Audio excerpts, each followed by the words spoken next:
Bike দিছে শ্বশুরমশাই, আব্বা দিচ্ছে তেল, তাই তো আমার গতির সাথে জেট বিমানও ফেল।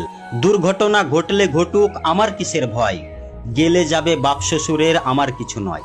চল রে আমার মোটর গাড়ি, জোরসে মারো টান, কে কি বলে শুনবো না আজ, ধরছি চেপে কান। আহা হা কি মনোরম গায়ের বাঁকা রাস্তা, 600 কিলো ঘুরে এসে করবো রে আজ নাস্তা। এমন গতি তুলবো রে আজ আমার গতি দেখে, থমকে যাবে পথের পথিক পন্থ চলা রেখে। গতির চোটে কাঁপছে মানুষ, উড়ছে পথের ধুলো, চমকে ওঠে পথের ধারের বান্ধা ছাগলগুলো। গতি আরো বাড়িয়ে দিলাম, পথটা পেয়ে সরু, হঠাৎ দেখি সামনে আমার বিশাল বড় গরু।